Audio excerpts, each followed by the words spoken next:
Assalamualaikum anak-anak ibu. Sekarang materinya mengidentifikasi informasi tentang fabel. Topik pembahasan kali ini adalah kita akan membahas pengertian fabel, ciri umum fabel, unsur pembangun fabel, dan jenis fabel. Pengertian fabel secara etimologis, fabel berasal dari bahasa Latin yaitu fabulat. Fabel merupakan cerita tentang kehidupan binatang yang berperilaku menyerupai manusia. Fabel termasuk jenis cerita fiksi, bukan kisah tentang kehidupan nyata.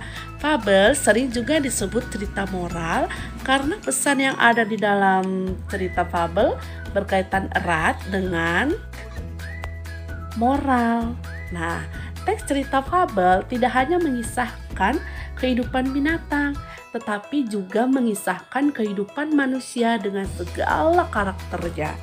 Jadi, dapat ditarik kesimpulan, fabel adalah cerita fiksi berupa dongeng yang menggambarkan budi pekerti manusia yang diibaratkan pada binatang. Baiklah, sekarang kita bahas ciri umum fabel. Yang pertama, fabel mengambil tokoh para binatang.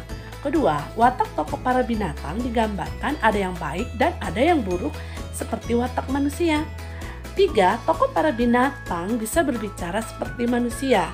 Empat, cerita memiliki rangkaian peristiwa yang menunjukkan kejadian sebab akibat. Rangkaian sebab akibat diurutkan dari awal sampai akhir.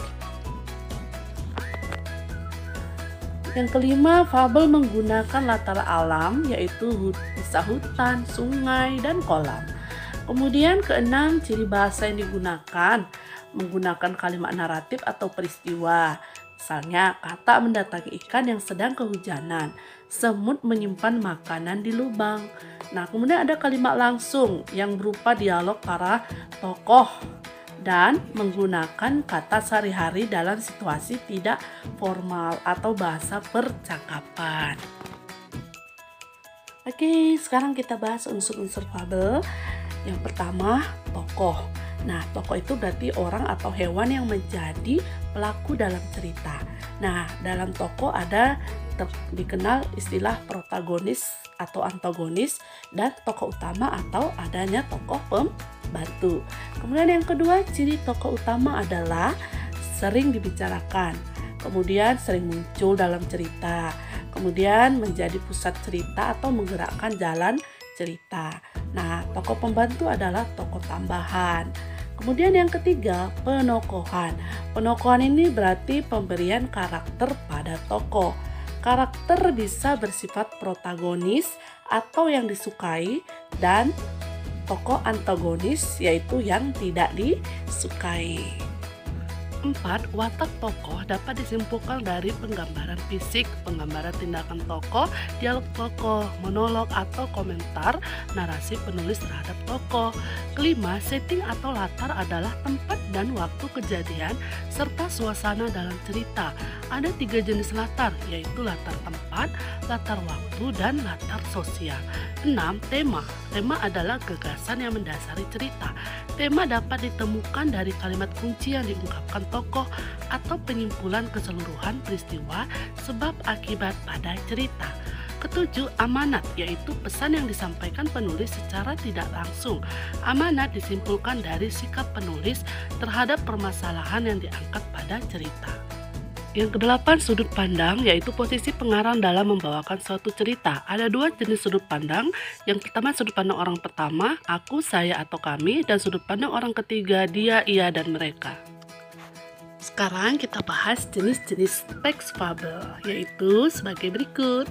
Ditinjau dari pemberian watak dan latarnya, yang pertama ada fabel alami, yaitu fabel yang menggunakan tokoh binatang seperti keadaan sebenarnya dan menggunakan alam sebagai latar. Misalnya, kura-kura diberi watak lamban, singa berwatak buas dan ganas, kancil minum di pinggir sungai. Nah, kemudian yang kedua ada fabel adaptasi, yaitu fabel yang mengubah watak asli tokoh pada dunia nyata dan menggunakan tempat-tempat lain sebagai latar. atau di rumah, jalan raya. Nah, misalnya landak yang pemalu, burung mencari makan di restoran. Berikutnya ditinjau dari kemunculan pesan. Ada dua, yaitu ada fabel dengan koda, yaitu fabel yang memunculkan secara eksplisit pesan pengarang di akhir cerita. Misalnya, sejak kejadian itu, penghuni hutan hidup tolong-menolong. Kemudian yang kedua, fabel tanpa koda, yaitu fabel yang tidak memunculkan secara eksplisit pesan pengarang di akhir cerita. Berikut adalah contoh gambar alur dengan koda, yaitu mulai terjadinya masalah, kemudian klimaks, resolusi, dan terakhir adalah koda.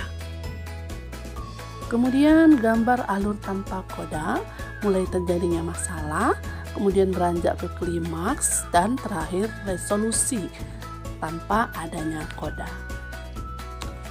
Contoh fabel, ada kancil dan buaya, ada juga singa, gajah, dan rubah. Berikut adalah contoh menentukan unsur intrinsik dan menentukan peristiwa pada fabel 1 Belalang Sembah. Nah, contoh ini bisa kamu gunakan untuk menjawab tugas latihan berikutnya. Nah, untuk fabel 1 Belalang Sembah, kamu baca ya, kemudian kamu perhatikan bagaimana cara menjawab, menentukan unsur intrinsik, dan menentukan rangkaian peristiwa.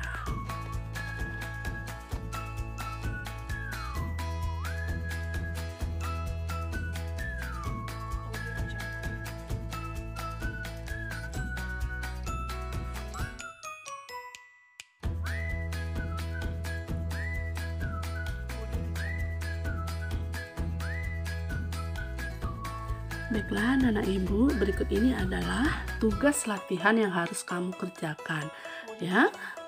Tapi terlebih dahulu kamu bacalah teks fabel 2 Sesama Saudara Harus Berbagi pada buku paket halaman 197 sampai 198. Kemudian tentukanlah unsur intrinsik dan rangkaian peristiwanya. Kerjakan seperti pada contoh penjelasan sebelumnya.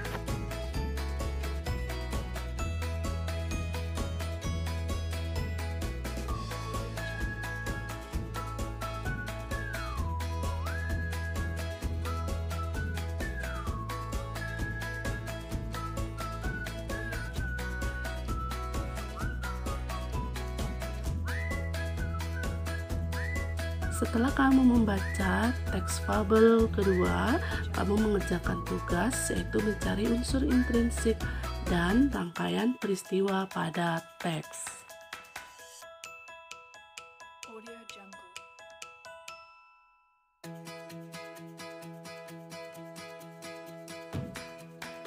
Demikianlah pembelajaran kita kali ini. Tetap semangat dan tetap jaga kesehatan.